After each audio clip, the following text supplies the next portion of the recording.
My name is Lily Carter. I'm 29 years old.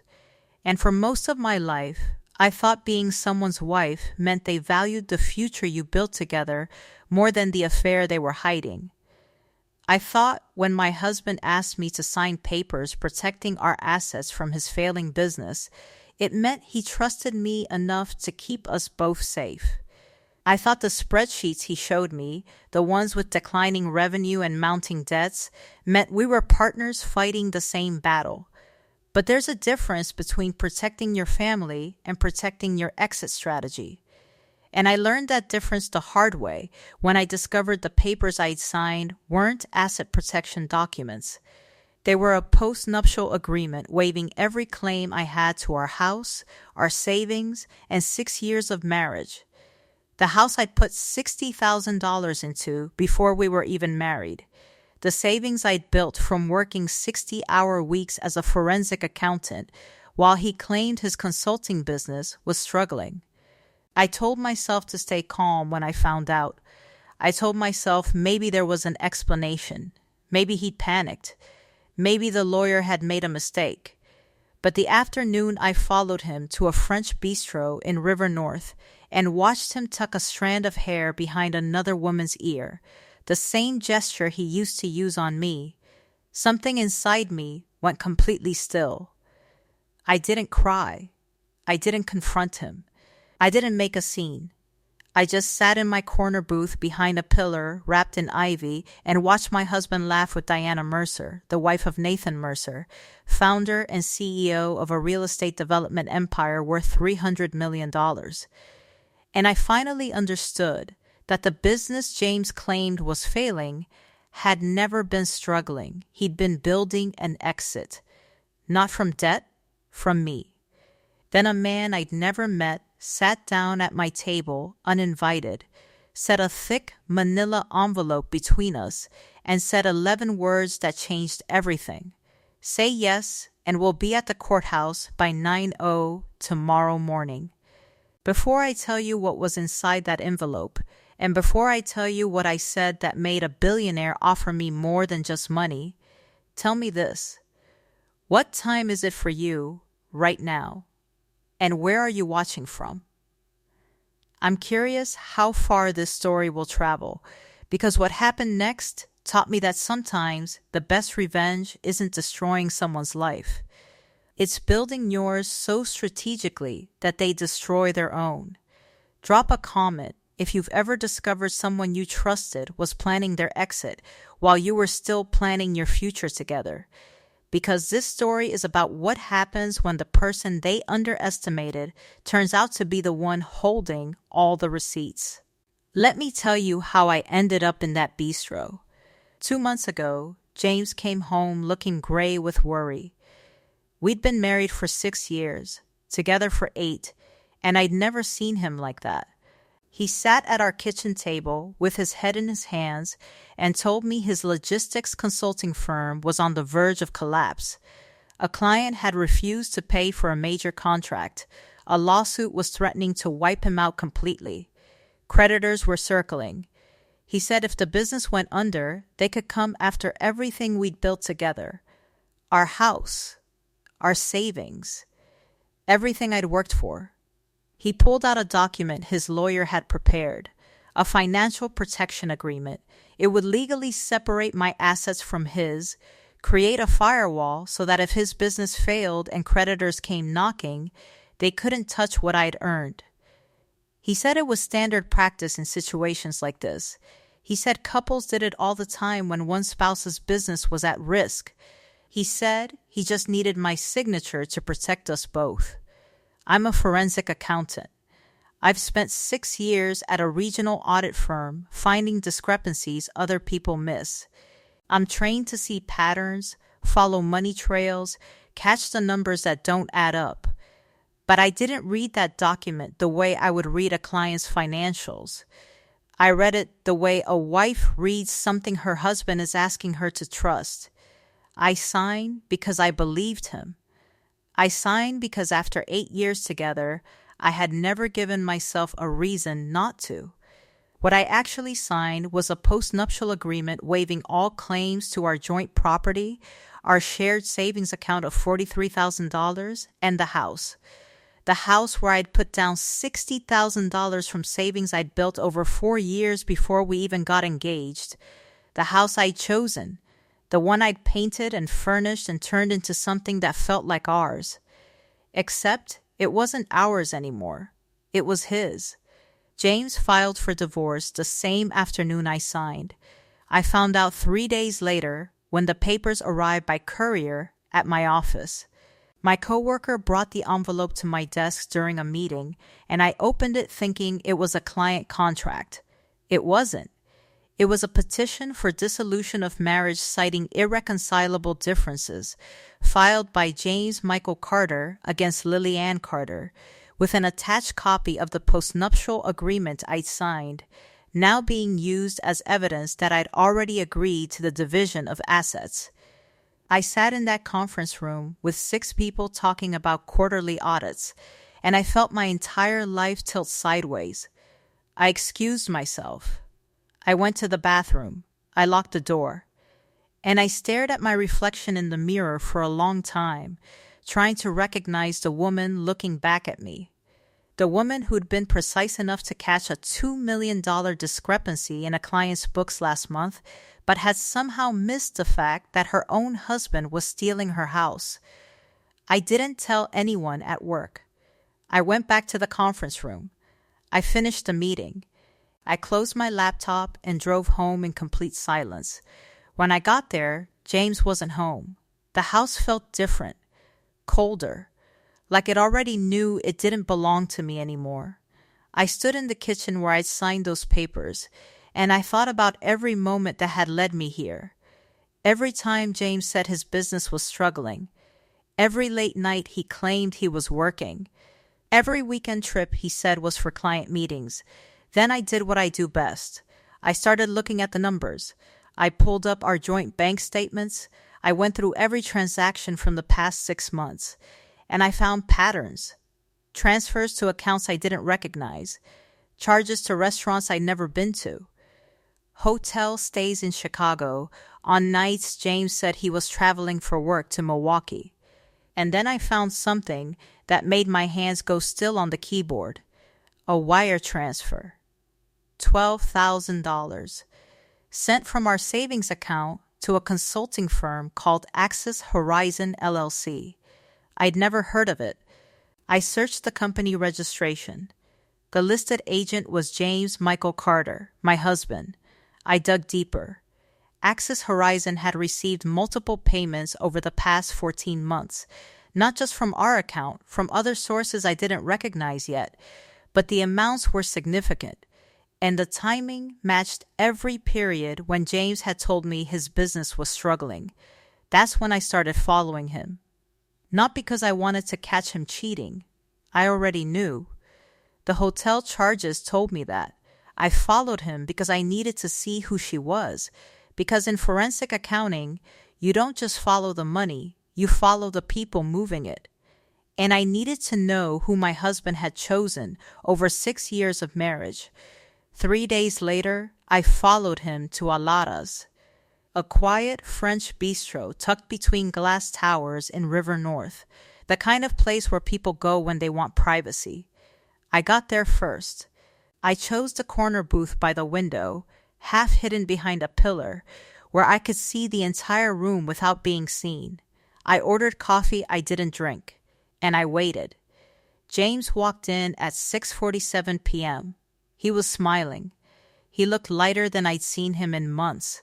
He sat at a table near the fireplace, and 7 minutes later, she walked in. Diana Mercer. I knew who she was the moment I saw her, not because I'd met her, but because when you're married to someone in Chicago's business world, you hear names. Nathan Mercer. Mercer Development Group, one of the most powerful real estate firms in the Midwest, $300 million in assets. And Diana Mercer was his wife. She wore a camel-colored wrap dress that moved like it cost more than my monthly mortgage. She sat down across from James with the kind of ease that comes from doing this many times before. He reached across the table and tucked a strand of hair behind her ear. That gesture, the one he used to do to me when we first started dating, when I still believed the way he looked at me meant something permanent. I sat there watching them laugh, watching her touch his wrist, watching him smile at her the way he used to smile at me before his business started failing. And I understood. The struggling business was never struggling. The asset protection was never protection. He'd been planning this for over a year. He'd moved money. He'd prepared an exit. He'd made sure that when he left, he'd leave with everything we'd built, and I'd leave with nothing. That's when the man sat down at my table. I didn't hear him approach. One moment I was alone, and the next moment there was a hand setting a glass of water on the table in front of me, and a voice saying quietly, "You've been watching them for 40 minutes.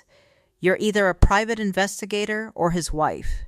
I looked up. The man was tall, maybe 6'1", with dark hair starting to silver at the temples, and a face that had learned a long time ago not to show anything it didn't want seen. He wore a charcoal overcoat and moved with the kind of controlled precision that comes from years of walking into rooms and immediately owning them. "His soon-to-be ex-wife," I said. "And you are?" "Nathan Mercer." He pulled out the chair across from me without asking permission and sat down. "Her soon-to-be ex-husband." He placed a thick manila envelope on the table between us. For a moment, neither of us said anything. I looked at the envelope, then at him, then back at the envelope. "Page 3, he said. I opened it. Page 3 was a certified copy of a wire transfer confirmation.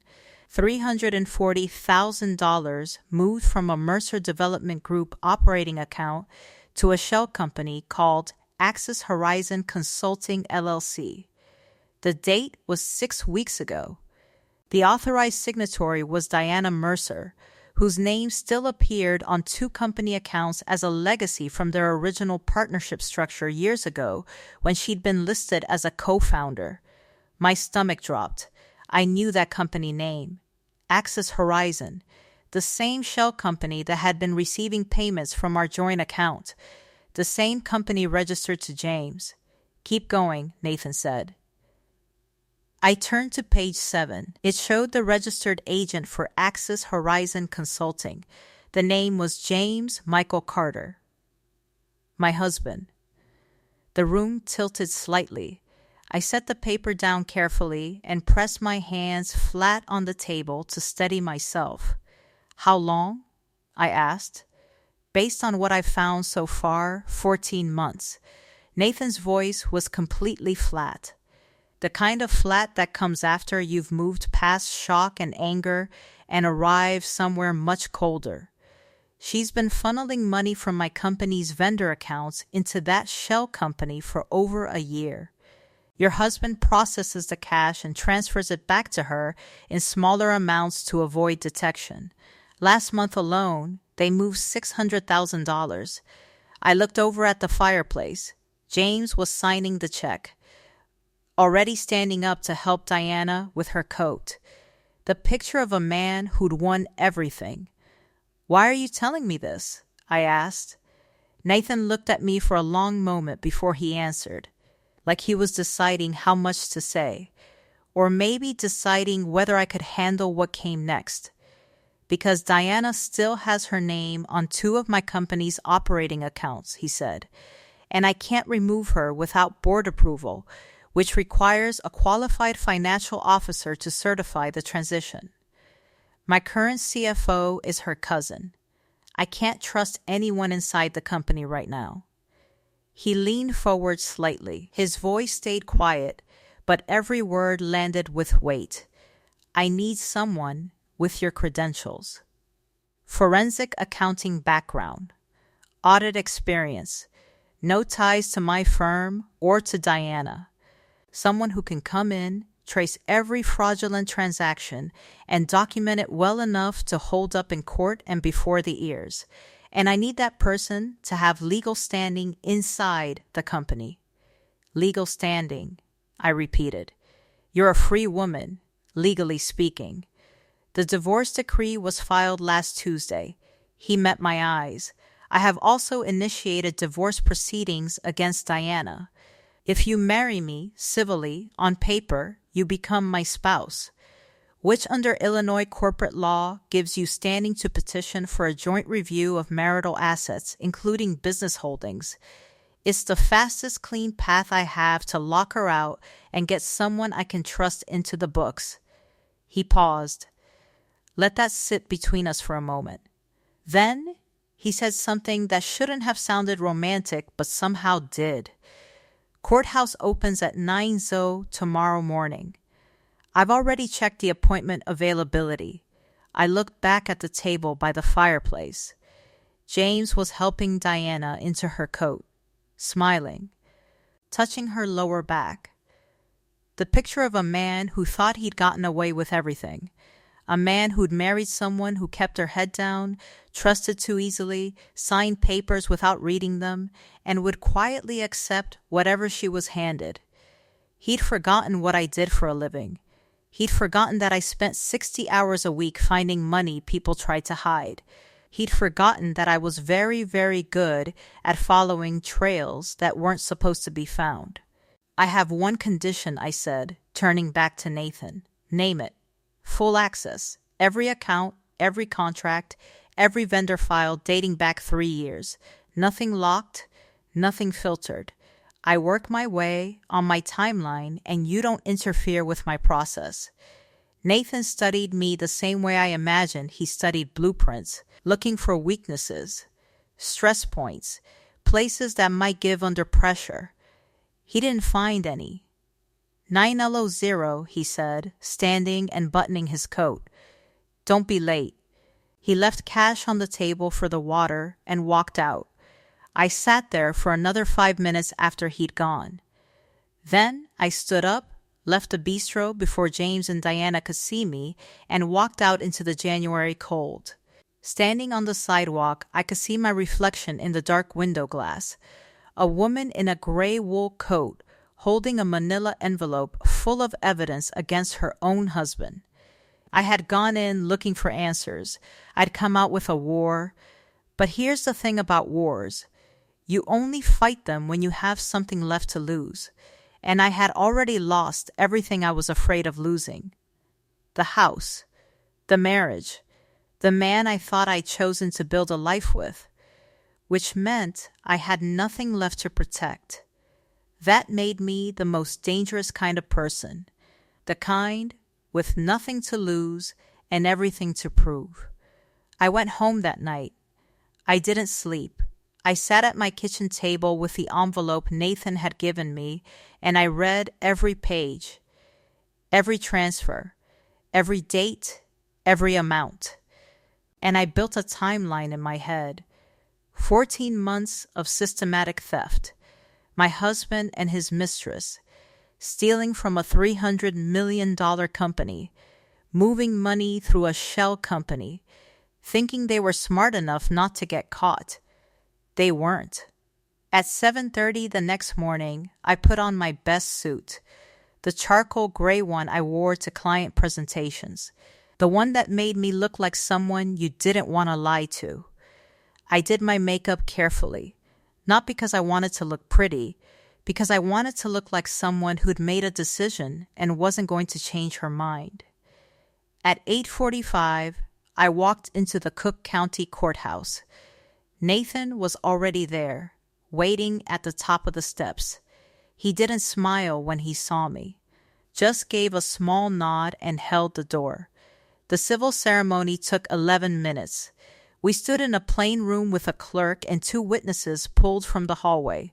There were no flowers, no music, no vows about love and cherishing. Just a legal document and 2 people making a calculated decision. When the clerk said we could sign, I picked up the pen without hesitation.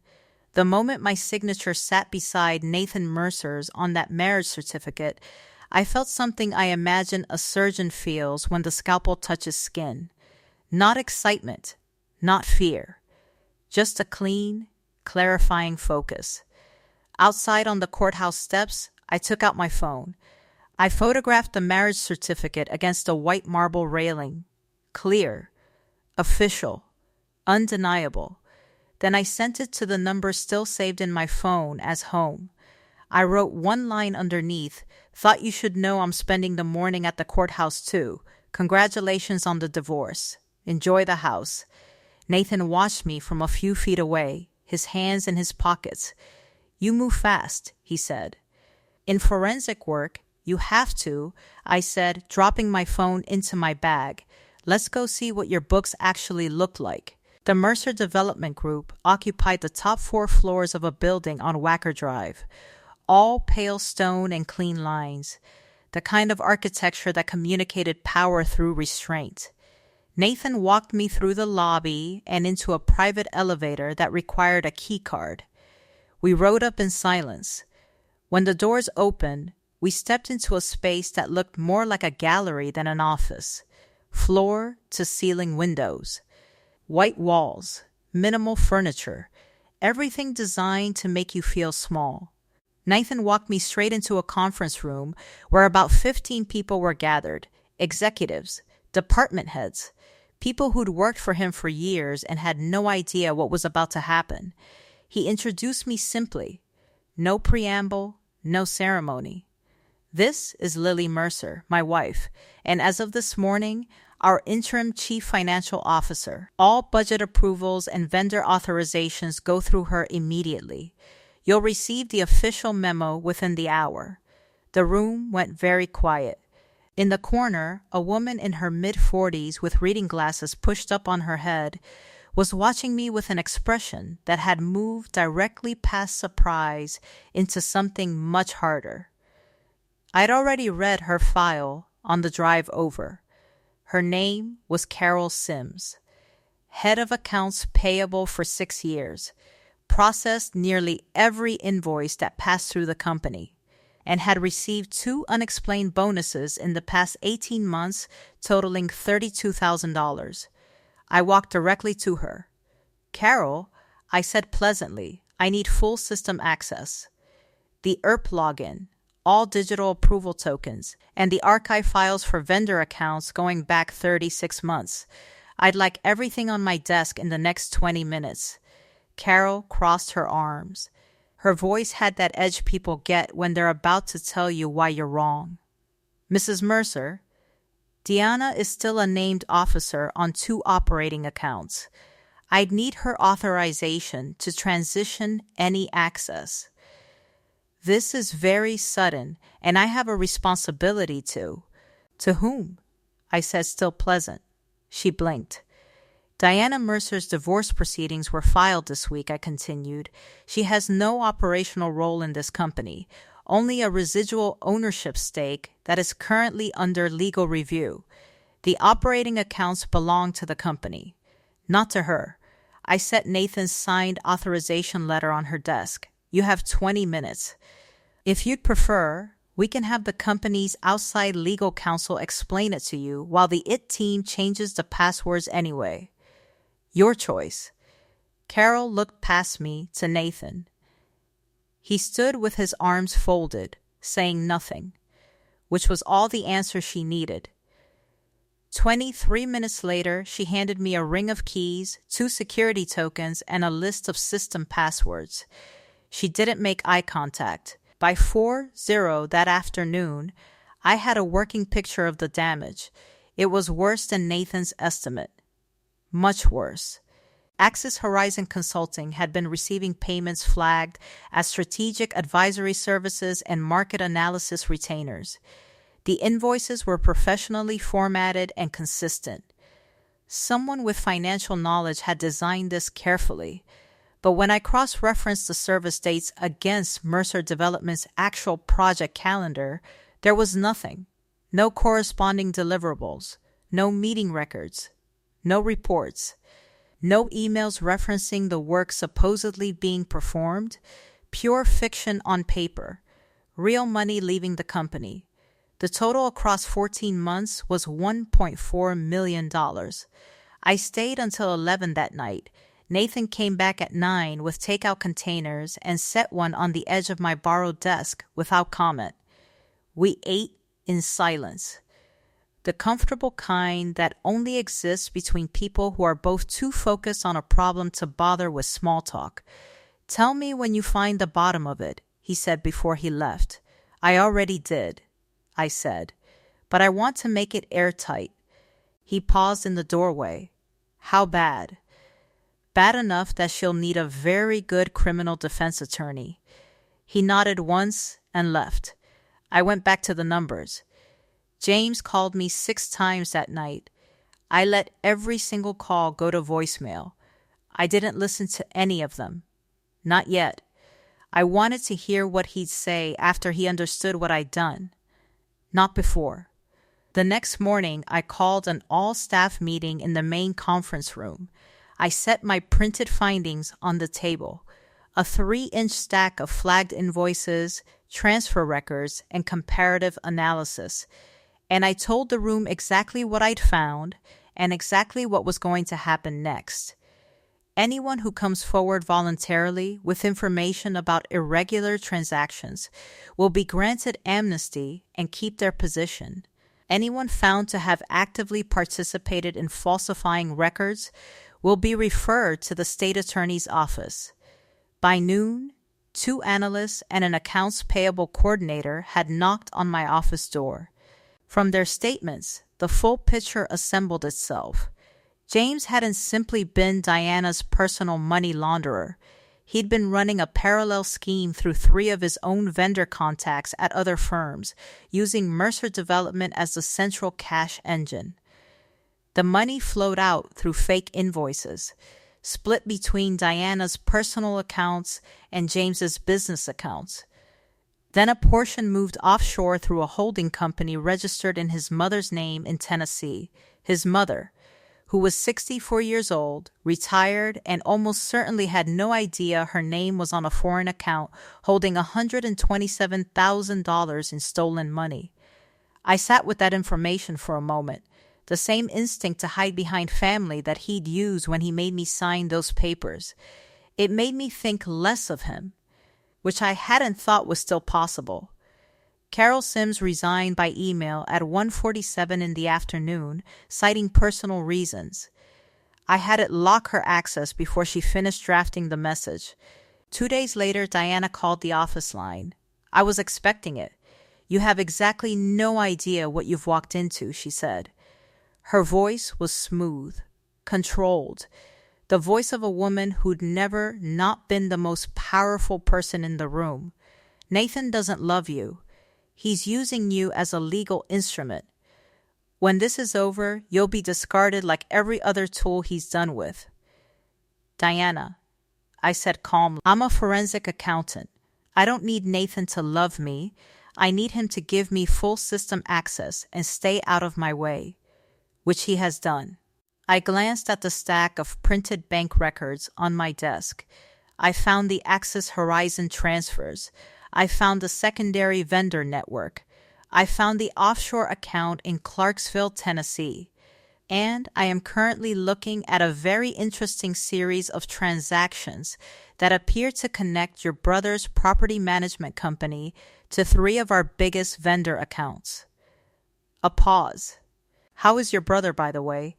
The line was silent for 3 full seconds. "You're making a mistake," she said. "I make very few mistakes," I said, and I hung up.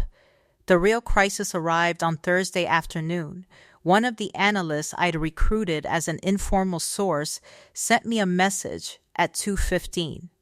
Diana had scheduled an emergency meeting with Mercer Development's 2 largest external investors for Friday at 4:00. Her stated agenda, a leadership transition concern. A vote to remove Nathan as operational CEO, replacing him temporarily with a board-appointed officer.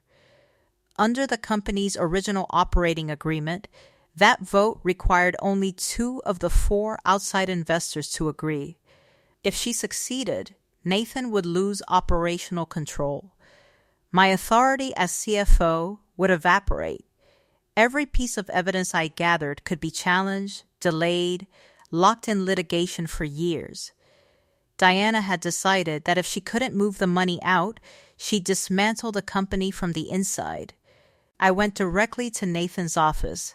I need contact information for both investors, I said before I'd even sat down, and I need an hour with each of them before 4 the so tomorrow. Nathan looked up from his monitor. Margaret O'Shea will meet with anyone. Richard Holt is the problem. He's known Diana for 15 years. She's his goddaughter's godmother. He'll back her purely on loyalty. What does Richard Holt care about more than Diana? Nathan was quiet for a moment. His fund. He manages a $200 million private equity portfolio. Any scandal that touches one of his holdings is catastrophic for his other investors. Then I need to show him exactly what kind of scandal is already here, and what kind he'll be inviting if he votes to put an unvetted officer in charge while a federal financial crimes investigation is pending. Is there a federal investigation pending? There will be, I said. I'm filing the ears referral tonight. Nathan studied me across the desk. Outside the floor-to-ceiling windows, the Chicago River was flat and gray under a low sky. I'll get you the contact information, he said. I met with Margaret O'Shea at 10:00 Friday morning. She was direct, precise, the kind of woman who'd made her money in commodities trading and had very little patience for ambiguity. I laid out the evidence in 30 minutes. She asked 2 clarifying questions, thanked me, and told me she would not be attending Diana's meeting. Richard Holt was harder. He received me in a conference room at his firm at noon with the barely concealed impatience of a man who'd agreed to a meeting he'd already decided was a waste of time. He was in his mid-60s, silver-haired, with the specific confidence of someone who'd been deferred to for so long he'd forgotten it was a choice. I've known Diana Mercer for 11 years, he said before I'd opened my folder. Whatever is happening between her and Nathan is a private matter, and I don't believe for a moment that she would. Mr. Holt. I set a single page on the table in front of him.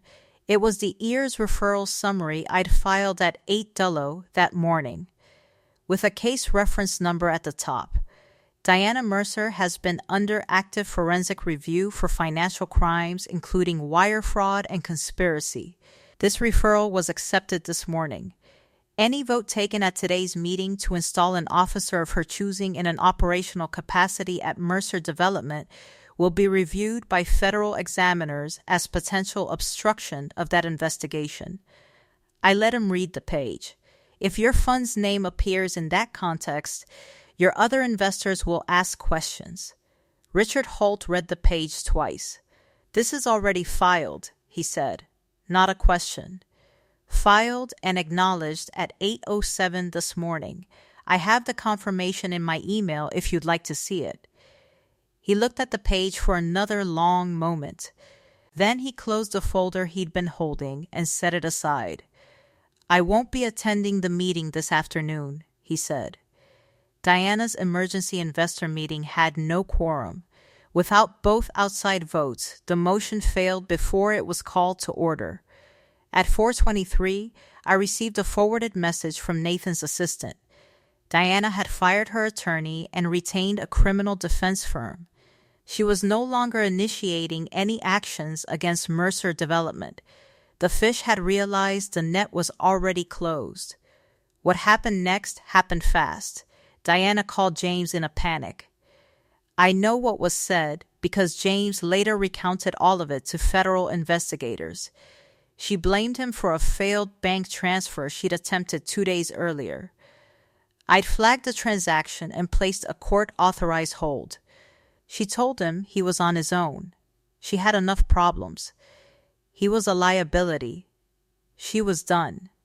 James, who'd borrowed heavily against his business equipment and his mother's house to fund his part of the scheme, was suddenly staring at defaulted loans with no income and no partner. He made increasingly frantic calls to my voicemail over 2 days. They went from angry to desperate to something that sounded almost childlike. I saved them all for the investigators. On Saturday afternoon, I drove to a coffee shop in Evanston where James had asked to meet me, not because I felt anything for him, but because I needed to hear him say it in person. He was already there when I arrived. Sitting hunched over a paper cup he'd clearly been gripping for an hour. He looked like he'd aged 5 years in 2 weeks. I sat down across from him without taking off my coat. "You didn't have to do this," he said. "Whatever Nathan told you, whatever James." I set a thin folder on the table. "The Ayers referral lists you and Diana jointly. There's also a state fraud filing for the shell company. And the bank holding your equipment loans is about to reclassify your account as a default. You already know this." I slid the folder toward him. "There's one path where you see significantly less prison time. Full cooperation with both investigations. Complete documentation of every transaction you can account for. An assigned asset transfer, returning the funds you extracted through Mercer Development." He stared at the folder without touching it. "And what do you get out of that?" he asked. "I get to close the books," I said. "That's what I do." James picked up the folder. His hands weren't steady. "There's a USB drive," he said, barely above a whisper. "I kept a backup of everything, every transfer record, every split with Diana, every shell account. It's at my mother's house in Knoxville. She has no idea what it is. I told her it was a work backup." I held his gaze. "If I get a full written statement from you today and a signed authorization to retrieve the drive, I will have my attorney file for a cooperation designation before Monday morning. It won't erase the charges, but it will matter significantly at sentencing." He signed the statement at the table using my pen. Each page seemed to cost him something. By the last one, he wasn't pretending anymore. "I'm sorry," he said. He didn't say what for specifically, and I didn't ask him to elaborate. "Be honest with everything you tell the investigators," I said, standing up. "It's the only thing you can still do right." I left him there and sat in my car for a while before I could drive, not from sadness, but from the particular exhaustion that comes when a long, ugly thing is finally over and you have to figure out what normal feels like again. The arrest was on a Tuesday. Diana's image in handcuffs being led from her Lincoln Park townhouse was on the local news by noon. Her charges included wire fraud, conspiracy to commit money laundering, and tax evasion. James was taken into custody separately and transported to the federal building downtown, where he'd already arranged to give his full statement. Nathan and I watched the news coverage from his office. He poured 2 glasses of bourbon without asking if I wanted one and set mine on the edge of the desk. "It's done," he said. "It's done," I agreed. We were quiet for a moment. Outside, the city was bright and cold, the river catching the afternoon light. "You can start the transition documentation whenever you're ready," I said, setting my glass down. "I've already drafted a handover structure for the CFO role. Once you've hired a permanent replacement, I can brief them on the audit trail and close out my access." Nathan didn't say anything. "The company is stabilized," I continued. "The fraudulent transactions are fully documented. You don't need me in this role anymore." "I see." His voice was neutral in the way it got when he was thinking carefully about something. "I'll prepare the divorce filing this week," I said. "The marriage served its purpose. You've been more than fair, and I don't intend to make any claims on the company or the settlement. It's straightforward." I didn't look at him when I said it. I gathered the files on my desk and stacked them neatly. And I told myself that the tightness in my chest was just the end of a long stretch of adrenaline, and I'd feel better once I'd slept. "Leave the files," Nathan said. I stopped. I said, "Leave them." He stood up from behind his desk and came around the side of it. "You've been preparing your exit since this morning. I've been watching you do it. We had an agreement. The job is finished." "The job is finished," he said. "You are not." I turned to look at him. His expression had lost the careful, controlled quality it wore in meetings. It looked like something had been set down. "You are the most capable person I have ever worked with," he said. "You rebuilt the entire financial structure of this company in 3 weeks while simultaneously dismantling a 14-month fraud network and protecting 2 investors from their own bad instincts. You did it calmly, methodically, and without ever once making me feel like I needed to manage you." He paused. "I have $300 million in assets and a company that runs on trust. The most important hire I will ever make is the person who oversees all of it. You can hire a permanent CFO," I said. "A real one. You are a real one. And you're also my wife, which is not something I'm willing to let become a formality." I looked at him for a long moment. "We signed a document for tactical reasons. I know why we signed it. I also know that at some point between the first morning you walked into this building and cleared out an entire department before lunch, and the moment you convinced Richard Holt to abandon his goddaughter's best friend based on a 1-page summary, I stopped thinking of you as a legal instrument." He held my gaze without flinching. "This company needs you. I am also separately telling you that I need you. Those are 2 different statements, and I intend both of them." The room was very quiet.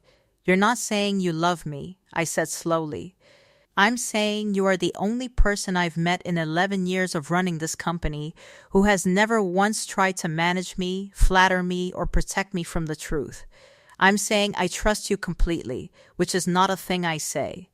And I'm saying that the thought of you walking out of this building tonight and not coming back is the first thing in a long time that has genuinely worried me." A pause. "Make of that what you will. I made of it what I could," which was quite a lot.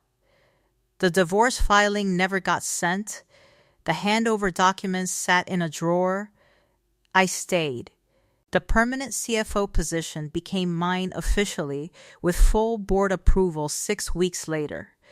The ceremony was exactly as unromantic as everything else about Nathan. A signed appointment letter and a brief announcement email. And I wouldn't have had it any other way. Diana's trial ran for 8 days. She was convicted on all counts. James received a reduced sentence in exchange for his full cooperation and the USB drive, which contained records thorough enough that the federal investigators called it the cleanest documentation they'd seen on a fraud case of that scale. His mother's name was cleared of any involvement within 48 hours. I visited James once before sentencing to finalize the last of the civil paperwork. He was thinner, quieter, with nothing left to project. He asked me why I'd negotiated for his reduced sentence when I didn't have to. "Because I want the money returned to the company," I said. "A man in prison for 20 years can't pay anything back. 7 years he can. That's not mercy, that's math." He accepted that. I think he was relieved to be answered in a language he finally understood from me. Walking out of the county building into a bright March afternoon, I called Nathan. He picked up on the second ring. "It's done," I said.